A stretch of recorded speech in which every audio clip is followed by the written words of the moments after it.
स्वामी समर्थ. नमस्कार मंडळी. तर लवकरच अधिक मास म्हणजे धोंड्याचा महिना हा सुरू होणार आहे.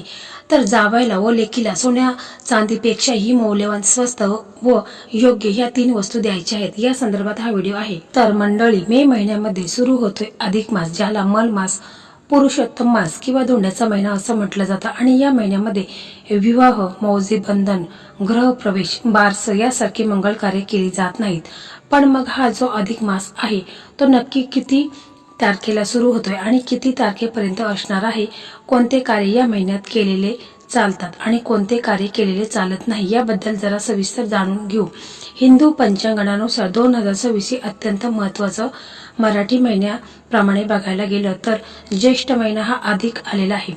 म्हणजे यंदा 2 ज्येष्ठ महिने आलेले आहेत असं आपण म्हणू शकतो. कारण या वर्षी आलेला अधिक मासाला मल मास किंवा पुरुषोत्तम मास म्हणतात किंवा बोलीभाषेमध्ये आपण धोंड्याचा महिना म्हणतो. हा काल धार्मिक आणि आध्यात्मिक दृष्टिकोनातून फारच महत्त्वाचा मानला जातो.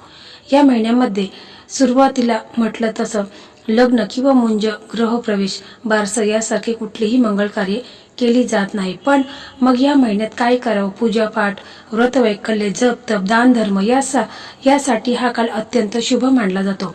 भगवान श्री हरी विष्णूंची पूजा या महिन्यात केली जाते आणि भगवान श्री हरी विष्णूंना प्रसन्न करून घेण्यासाठी हा काळ सर्वोत्तम काळ आहे. पण हा महिना नक्की कधी सुरू होतो आहे? तर यंदा हा महिना सुरू होतो 17 मे 6 रोजी आणि हा महिना संपणार आहे 15 जून 2026 रोजी. म्हणजे 17 मे पासून ते 15 जून पर्यंत हा अधिक मास असणार आहे. त्यामुळे आपले जे मराठी वर्ष आहे ते यंदा 12 महिन्याचे नसून 13 महिन्याचे आहे. पण हा अधिक मास जो आहे किंवा धोंड्याचा महिना जो आहे तो एवढा विशेष का असतो? कारण या महिन्यामध्ये, या कालावधीमध्ये सूर्यदेव कोणत्याही नवीन राशीत प्रवेश करत नाही, ते एका जागीच असतात. या अधिक मासामध्ये अनेक वेगवेगळ्या गोष्टी, दान, जप, तप केले जातं. जसं अनेक जण मेहुणे जेवायला घालतात किंवा अनेक जण मंजूळ वाती करून या महिन्यामध्ये भगवान श्री हरी विष्णूंसमोर पेटवतात. भगवान श्री हरी विष्णूंची पूजा या महिन्यामध्ये विशेष मानली जाते. सुरुवातीला म्हटलं तसं कुठल्याही मंगल कार्य या महिन्यात करत नाही. पण तुम्हाला देवाची पूजा संदर्भात कुठलेही कार्य करायचं असेल, दान, जप, तप, ते तुम्ही या महिन्यात करू शकता. गोमातेची सेवा करणं खास करून या महिन्यातच पुण्यकारक मानलं जात. अधिक मासामध्ये रामायण, भगवद्गीता अशा धार्मिक ग्रंथांचे पठण करणं किंवा दान करणं अत्यंत शुभ मानलं जातं. पण तरी सुद्धा आपल्या मनात एक बेसिक प्रश्न येतो की हा अधिक मास का येतो? बाबा, तर सर्व पंचांगानुसार तुलनेत चंद्र पंचांगाची कालमर्यादा कमी असते. चंद्र पंचांग 354 दिवसाचे असते तर सूर्य पंचांग 365 दिवसाचे असते. त्यामुळे दरवर्षी दोघांमध्ये सुमारे 11 दिवसाचे फरक निर्माण होतात. ज्योतिषशास्त्रात गणनेनुसार दर 32 महिने आणि 16 दिवसाचा हा फरक जवळपास 1 महिना एवढा होतो. आणि हा वेळेचा ताळमेळ साधण्यासाठी सूर्य पंचांग आणि चंद्र पंचांगाचा हा ताळमेळ साधण्यासाठी म्हणून पंचांगामध्ये एक अतिरिक्त म्हणून महिना जोडला जातो. हाच तो अधिक मास किंवा मलमास म्हणून देखील याला ओळखलं जातं. हे लेक जावायला बोलवलं जातं घरी आणि त्यांना कपडे घेतले जातात किंवा भेटवस्तू दिली जाते. तर हे कशासाठी? तर अधिक मासामध्ये भगवान श्री हरी विष्णू आणि माता लक्ष्मीची पूजन केले जाते. तर जावायला आपल्याकडे नारायण स्वरूप म्हणून पाहिलं जातं, विष्णू स्वरूप म्हणून पाहिलं जातं आणि म्हणून जावायला आपल्या घरी बोलून विष्णू स्वरूप समजून त्याची पूजा केली जाते आणि त्यांना भेटवस्तू दिल्या जातात. तर बघा, आता आपण पाहू की जावायला व लेकीला सोन्या चांदीपेक्षा ही मौल्यवान, स्वस्त व योग्य या 3 वस्तू द्यायच्या आहेत. त्यामुळे तुमच्या लेकीच्या घरी लक्ष्मी नांदेल. तर पहा, हिंदू संस्कृतीत जावायला विष्णूचे रूप साक्षात विष्णूचा अंश मानले जाते. अधिक मासात स्वामी भगवान पुरुषोत्तम म्हणजेच विष्णू असल्याने या महिन्यात जावायची पूजा करणे प्रत्यक्षात विष्णूंची सेवा केल्यासारखं आहे अशी श्रद्धा आहे. मुलीच्या सासरी सुख समृद्धी राहावी, जावायला आशीर्वाद मिळावा या हेतूने हा सण साजरा केला जातो. तर जावायला मान सन्मान विधी कसा करायचा असतो? जावई आणि मुलीला सन्मानाने घरी जेवायला बोलवायचं असतात. जेवण्याआधी जावायचे पाय धुवून टिळा लावून आरती देखील ओवाळून घेतात. म्हणजे पद्यपूजा केली जाते. जावायला आवडीचे पदार्थ मुख्य तत्वाने अनारसे याचा बेत केला जातो आणि धोंडे देखील बनवतात. ताटाभोवती रांगोळी काढून ग्रास आणि पंचपक्वान जावायला वाढले जातात. तर मैत्रिणींनो, नीट लक्ष देऊन ऐका. एका धोंड्याच्या महिन्यामध्ये 30 आणि 3 म्हणजे 33 हा आकडा अत्यंत विशेष आहे, महत्वाचा मानला जातो. 33 कोटी देवी देवतांचे प्रतीक देखील मानले जातात. अधिक मासात 33 म्हणजे या आकड्याला अनन्यसाधारण महत्व आहे. दान धर्म असो किंवा वाण असो, या महिन्यात सर्वच गोष्टी 30 आणि 3 म्हणजे 33च्या पटीने केले जातात. याची मुख्य कारणे काही आहेत. मी तुम्हाला आता सांगितल्याप्रमाणे 33 कोटी देवी देवता मानल्या जातात आणि अधिक मासात 33 वस्तूंचे दान केल्याने या सर्व देवतांचा आशीर्वाद प्राप्त होतो. त्यासोबतच अधिक महिना हा 30 दिवसाचा असतो, पण त्यात 3 दिवस अधिक जोडून 33 हा आकडा शुभ मानला जातो. आणि हेही माहीत असेल की 33 अनारसे देखील बनवले जातात. 33 अनारशामधील 30 अनारसे हे महिन्याच्या 30 दिवसाचे प्रतीक उरलेले. 3 अनारसे हे विशेष दोष निवारण्यासाठी असतात. तर 31वा अनारसा हा लेकीच्या सासरी काही कारणाने जेवावे लागल्यास लागणारा दोष दूर करण्यासाठी. 32वा अनारसा हा गुरूंच्या किंवा ब्राह्मणाच्या घरी जेवावे लागल्यास लागणारा दोष निवारण्यासाठी. आणि 33वा अनारसा हा सूतक काळात सुतकाच्या ठिकाणी किंवा सोऱ्याच्या घरी असलेल्या जेवणास तुम्ही गेल्यावर त्याचा दोष लागला असेल तर त्यासाठी, अशी देखील धार्मिक मान्यता आहे. या महिन्यात अनारसे, बत्ताशे किंवा मैसूर पाक यासारखे सच्छिद्र म्हणजे जाळीदार पदार्थाचे दान केले जाते. अशी मान्यता आहे की अनारशाच्या छिद्रामधून दानाचे फळे अधिक पटीने वाढत असते. म्हणून जावयाला वाण देताना 33 अनारसे, 33 फळे, 33 सुपाऱ्या देण्याची देखील पद्धत आहे. तर जावयाला वाण काय घ्यावे आणि कसे घ्यावे त्याची पद्धत मी तुम्हाला सविस्तरपणे सांगत आहे. तर आता मी तुम्हाला ह्या 3 वस्तू सांगणार आहे. त्या वस्तू देण्याची योग्य पद्धत हे जाणून घेण्यासाठी व्हिडिओ स्किप न करता शेवटपर्यंत पहा आणि चॅनलवरती नवीन असाल तर चॅनलला सबस्क्राईब करा आणि कमेंटमध्ये श्री स्वामी समर्थ असे लिहा. आपल्या घरातील ज्येष्ठांनी या धोंड्याला धोंड असं का म्हटलं आहे, याचा कधी तुम्ही विचार केलाय का? धोंडा हा शब्द मूळ अर्थ याचा असा आहे की मौल्यवान ठेवा किंवा रत्न. ज्याप्रमाणे खाणीमध्ये अनेक दगडांमध्ये एखादे मौल्यवान रत्न दडलेले असते, तसेच आपल्या संसारात आपली मुलगी जावयाच्या हातात आपण सोपवलेली असते. तो जावई आपल्यासाठी एका रत्नासारखा असतो. आपल्या लेकीच्या आयुष्यात आधार असावा आणि तिचा सुखाचा रक्षण करता देखील असतो. म्हणूनच जावयाला विष्णू स्वरूप मानून त्याची पूजा करण्याची आणि त्याला वाण देण्याची गोड परंपरा आपल्याकडे पूर्वीपासूनच आहे. आजकाल आपण पाहतो की लोक फक्त प्रदर्शनासाठी चांदीचे दिवे, सोन्याच्या अंगठ्या किंवा महागड्या वस्तू देतात. पण लक्षात ठेवा, ज्या विष्णूंच्या चरणाशी साक्षात लक्ष्मी वास करते, तो विष्णू स्वरूप जावई केवळ सोने चांदीच्या अंगठ्याने प्रसन्न होईल का? ज्या ठिकाणी लक्ष्मी आणि विष्णू सोबत असतात त्या ठिकाणी धनधान्याला कधीही कमतरता पडत नाही. जावई आणि लेक हे लक्ष्मीचे, विष्णूचे स्वरूप आहे, त्यामुळे त्यांना कधीही कमी पडणार नाही. सोन्या चांदीचे दान तर आपण कधीही करू शकतो, पण या पुरुषोत्तम मासात अशी काही गुप्त आणि आध्यात्मिक वस्तू आहे ज्याचे दान केल्याने साक्षात लक्ष्मी माता तुमच्या जावयावर आणि तुमच्या लेकीवर प्रसन्न होणार आहे आणि त्यासोबत तुमचे देखील नशीब उजळल्याशिवाय राहणार नाही. धार्मिक मान्यतेनुसार बाहेरचे सोने अंगावर चमकते, पण आतले सोने म्हणजेच तुमचे सद्गुण, त्यासोबतच तुमचे संस्कार आणि तुमचे प्रामाणिकपणा वागणे हे खरोखरच खूप महत्त्वाचे पुण्य आहे. म्हणूनच केवळ धातूचे दान करून तुम्ही अशा प्रकारे जर काही साध्य करू शकता, तर त्यापेक्षाही महत्त्वाचे म्हणजे अशी एक गुप्त वस्तू आहे जी तुमच्या जावयाचे दुर्भाग्य देखील दूर करेल आणि यशाच्या शिखरावर त्यांना नेऊन ठेवेल. लक्ष्मीला नक्की काय प्रिय आहे ते आपण बघूयात. आपण या 3 अत्यंत प्रभावी वस्तू बघणार आहोत ज्या तुमच्या जावयासाठी खरोखरच सोन्यापेक्षाही मौल्यवान ठरणार आहेत. प्रत्येक शास्त्रात कारण म्हणजे तुमच्या कुटुंबाचे नशीब बदलू शकते. चला तर मग आपण वेळ वाया न घालवता पहिली वस्तू बघूया आणि त्या वस्तूचे रहस्य काय आहे जी तुमच्या जावयाची खरोखरच भाग्याची गुरुकिल्ली ठरणार आहे, तुमच्या जावयाचे नशीब बदलणार आहे. त्या पाठोपाठ तुमचे देखील नशीब उजळणार आहे. अनेकदा आपण अधिक मासात जावयाला आहेर करतो, महागडे कपडे, महागड्या वस्तू पण देतो.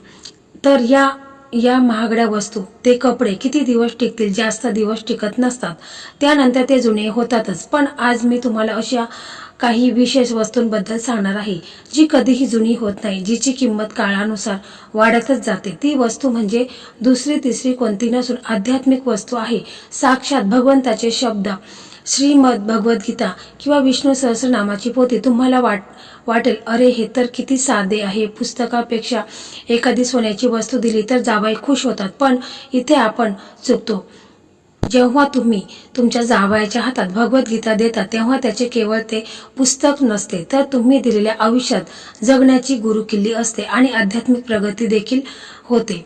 कारण कोणतीही पोथी ही वाचल्यानंतर तुमची आध्यात्मिक प्रगती झाल्याशिवाय राहत नाही. आजकालच्या धावपळीच्या जीवनात नेहमी नोकरी, उद्योग, व्यवसाय, ताणतणाव ज्याप्रमाणे वाढतात, जेव्हा तुमचे जावई हातबल होतील तेव्हा त्यांना गीतेतील एखादा श्लोक देखील योग्य मार्ग दाखवेल.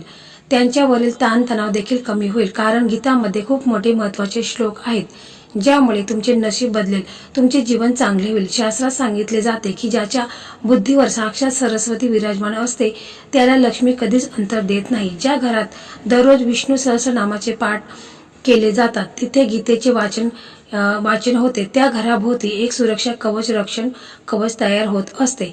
तुमच्या जावयाच्या हातात जेव्हा तुम्ही हे पवित्र कवच तयार होत असते, तुमच्या जावयाच्या हातात जेव्हा तुम्ही हे पवित्र ग्रंथ द्याल तेव्हा त्याच्या आयुष्यातील नकारात्मकता ही दूर होईल, संकट आणि दारिद्र्य हळूहळू कमी होईल आणि माता लक्ष्मी त्यांच्या घरामध्ये कायम वास करेल. कारण ज्या ठिकाणी विष्णू सहस्रनामाची पोथी, श्रीमद भगवद्गीतेची पोथी असेल तिथे लक्ष्मी राहणारच, हे 100% खरं आहे.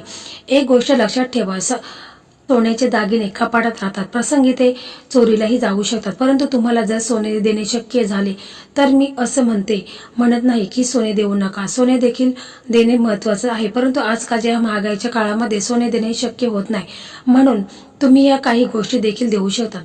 सोन्याप्रमाणेच मौल्यवान आहेत सोनं, चांदी, पैसे हे देखील लक्ष्मी स्वरूप आहेत. परंतु श्रीमद भगवद्गीता, विष्णू सहस्रनाम हे देखील लक्ष्मी मातेला तुमच्या घरामध्ये कायम ठेवण्याची एक क्रिया आहे. कारण ज्या ठिकाणी विष्णू असतात त्या ठिकाणी लक्ष्मी माता असते. तुम्ही जेव्हा या 2 गोष्टी जावायला द्याल तेव्हा ज्ञानरूपी सोनं दिल्याचे जावयाला मान सन्मान केल्याचे पुण्यफळ तुम्हाला प्राप्त होते. तर तुमच्या लेखीच्या संसाराचा नंदनवन झाल्याशिवाय राहणार नाही, तर हे पुण्यफळ पिढ्यानपिढ्या चालत राहील. तर अधिक मासात कपड्याच्या सोबतच किंवा मिठाईच्या बॉक्सवर एक पवित्र पुस्तक नक्की ठेवा आणि त्यांना सांगा, हे पुस्तक नाही तर हे आमच्याकडून तुम्हाला दिलेल्या आशीर्वादाची ठेव आहे आणि तुमच्या जावयाचे आणि लेकीचे कसे कल्याण होते ते तुम्हाला नक्कीच दिसेल. तर जर पटलं असेल तर तुम्ही नक्कीच हे काम आवर्जून करा, कारण खूप महत्त्वाचे आहे आणि हे प्रत्येकाला देता येतं. सोनं चांदी जरी प्रत्येकजण देऊ शकत नाही तर तुम्ही ही वस्तू प्रत्येकजण देऊ शकता. आपल्याला दुसरी वस्तू बघायची आहे ती म्हणजे जी तुमच्या जावयाच्या घरात सुख, समृद्धी आणि अक्षय कलश घेऊन येणार आहे. पहिली वस्तू जी आहे आपण तिचे महत्त्व पाहिलेले आहे, ती जी आपण जावायला दिलेले ज्ञान, बुद्धीला उजळ मिळतो आणि घरामध्ये साक्षात माता लक्ष्मीचा वास राहतो. आता दुसरी वस्तू आहे जी तुम्हाला तुमच्या जावायला दिल्याने सकारात्मक ऊर्जा ही कायम घरामध्ये राहते आणि आर्थिक स्थैर्य देखील राहते. तर ही वस्तू म्हणजे तांब्याच्या शुभ पात्र, अक्षय कळस. तुम्ही म्हणाल तांब्याचा हा चांदीचा का नाही, मग स्टीलचा का नाही? तर तांब्या हा सूर्याचा धातू मानला जातो. ज्याप्रमाणे सूर्य संपूर्ण जगाला प्रकाश देतो त्याचप्रमाणे तांब्याचे दान केल्याने मनुष्याच्या कुंडलीतील सूर्य हा प्रबळ होतो आणि जेव्हा तुमच्या जावयाच्या कुंडलीतील सूर्य हा बलवान होतो तेव्हा समाजात त्याची प्रतिष्ठा वाढते. नोकरी, उद्योग, व्यवसायामध्ये मान सन्मानाने प्रगती होत असते. हा तांब्याचा तांब्या तुम्हाला नुसता घ्यायचा नाहीये, तुम्हाला 33 या आकड्याचे महत्त्व सुरुवातीला सांगितलेले आहे. जावयाला जे तांब्याचे पात्र द्याल त्यामध्ये श्रद्धेने बनवलेले 33 अनारसे ठेवायचे आहेत. आपले पारंपरिक पद्धतीने बनवलेले धोंडे देखील ठेवायचे आहेत. आता अनेकांना प्रश्न पडेल की 33 हा आकडाच का? मी तुम्हाला याचे महत्त्व सुरुवातीला सांगितले आहेत. तेव्हा तुम्ही प्रत्यक्षात 33 कोटी देवी देवतांचा आशीर्वाद प्राप्त करून घेण्यासाठी देखील हे काम करायचं आहे. तर जावयाला वाण कसे द्यावे, तर तुम्ही तांब्याच्या ताटात किंवा पितलेच्या ताट देखील घेऊ शकता. तर त्यामध्ये तुम्हाला तांब्याचा दिवा किंवा समई ठेवायची आहे.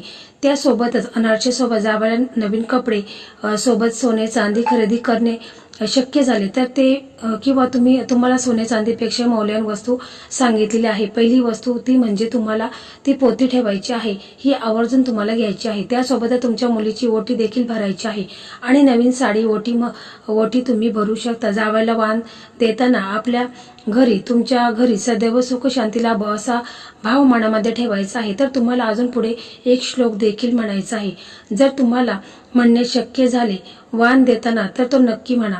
वाण देताना म्हणायचा संकल्प किंवा श्लोक हा आहे, विष्णू रूपी सहस्रशी प्रणाशनम पुत्रशे गतिशेष तस्मात धोंडा प्रदीयते तर याचा अर्थ असा आहे, जर तुम्हाला श्लोक म्हणणे शक्य नाही झाले तर मनातल्या मनामध्ये ही प्रार्थना करायची आहे. हे सहस्र किरण सूर्याप्रमाणे तेजस्वी आणि सर्व पापांचा नाश करणाऱ्या विष्णुरूपी जावयाला आमच्या घराला सद्गती आणि सुख समृद्धी लाभावी या हेतूने मी तुम्हाला हे वाण देत आहे, धोंडा अर्पण करत आहे, हे तुम्हाला म्हणायचं आहे. मनोमन प्रार्थना करायची आहे. लक्षात ठेवा, ज्या घरी जावई आनंदी आणि तृप्त असतो त्या घराच्या लेकीला साक्षात लक्ष्मीचा आशीर्वाद मिळत असतो. त्या घरात देखील आशीर्वाद लक्ष्मीचा कायम मिळत असतो. जावयाचा मान सन्मान ठेवण्याचा असतो. तुम्ही हेही लक्षात ठेवा, जावयाचा मानानेच बोलवायचे असते. म्हणजेच काय तर आजकालच्या पिढीला अरे तुरे बोलणे किंवा का अरे कारे करणे ही पद्धत जावयाला सहसा चालू आहे, परंतु जावयाला त्याचा मान ह्या द्यायलाच हवा. त्यामुळे भगवान विष्णूचे स्वरूप आपण त्यांना मानत असतो, तर त्यांचा आशीर्वाद कायम तुमच्या लेकीवर तुमच्यावर कायम राहत असतात. तर फक्त अरे तुरे कार्य करण्यापेक्षा अवे हो जाओ बोलावेत, त्यांना त्यांचा मान द्यावा, तर तुमच्या घरामध्ये माता लक्ष्मी ही टिकत असते आणि सर्व कामेही सुरळीत होत असतात. जावयाला विष्णूचे स्वरूप मानून त्यांना मान द्यायचा आहे. आपण धोंड्याच्या महिन्यामध्ये जावयाला विष्णू समान मानून त्याची आपण पूजा करत असतो.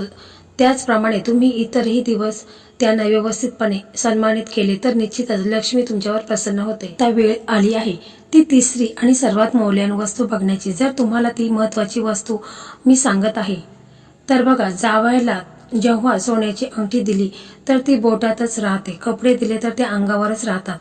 पण मी तुम्हाला जी वस्तू सांगणार आहे ती थेट तुमच्या जावयाच्या काळजात घर करते. ती वस्तू बहुतेक वस्तू नाही, तर ती आहे सन्मान आणि कृतज्ञतेचे एक पत्र, जे मी तुम्हाला सुरुवातीलाच सांगितलेले आहे.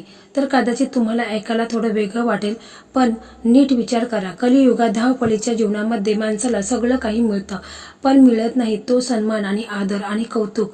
आपण नेहमी म्हणतो जावई म्हणजे विष्णू रूप, पण आपण कधी त्याचा तसं मनापासून त्यांना तसं नाही. तुम्हाला महत्वाचं एक तुम्हाला पत्र देखील द्यायचं आहे. तर तुम्ही जे वाण देणार आहात त्यासोबतच एक सुंदर कागदावर किंवा कार्डवर तुमच्या मनातील भावना तुम्ही त्या पत्रावर लिहायचं आहे. बाळा, तू आमच्या आयुष्यात आला आणि आमच्या लेकीचा हात धरलास, तिला सुखात ठेवलंस, याबद्दल आम्ही तुझे शतऋणी आहोत. आमच्यासाठी तुम्ही केवळ जावईच नाही तर मुलासारखे देखील आहात. तर जेव्हा एखादी सासू किंवा सासरे आपल्या जावयाला असं मनापासून आभार मानतात आणि आभार व्यक्त करतात, तेव्हा त्या जावयाला नक्कीच आनंद मिळतो आणि ही जगातील सर्वात मोठी संपत्ती आहे. संपत्तीपेक्षाही खूपच मौल्यवान हे काम तुम्ही करणार आहात, ज्यामुळे तुमचे जावई देखील खूप खुश होऊन तुम्हाला आशीर्वाद देतील. आणि जेव्हा भगवान विष्णूंचे लक्ष्मीचे आशीर्वाद तुम्हाला लाभतात तेव्हा तुम्हाला देखील कोणत्याही गोष्टीची कमीही पडत नाही. तर तुमच्या लेकीच्या सुखी संसाराची पावती असेल. जेव्हा एखाद्या पुरुषाला त्याला त्याच्या सासरच्याकडून मान सन्मान आदर मिळाला तर तो नक्कीच आनंदी होईल. तेव्हा तो आपल्या पत्नीसाठी काही घरातील सर्व सदस्यासाठी अधिक जबाबदारीने प्रेमाने वागू लागतो. एक भावनिक वाण आहे, सोन्यापेक्षाही महत्वाचा आहे, कारण सोन्याची किंमत बाजारात ठरते, परंतु प्रेमाची आणि शब्दांची किंमत ही अनमोल असते. हे पत्र तुम्ही नक्की तुमच्या जावयासाठी लिहायचं आहे. त्या घरामध्ये जावई आणि सासरचे लोक एकमेकांचा आदर करतात. त्या घरात साक्षात लक्ष्मी आणि भगवान विष्णूंचा आशीर्वाद हा प्राप्त होत असतो. मंडळी, अशा प्रकारे आजचा हा व्हिडिओ होता. हा व्हिडिओ तुम्हाला कसा वाटला कमेंटमध्ये नक्की सांगा. व्हिडिओ आवडला तर व्हिडिओला लाईक करा, शेअर करा आणि चॅनलला सबस्क्राईब करा. धन्यवाद.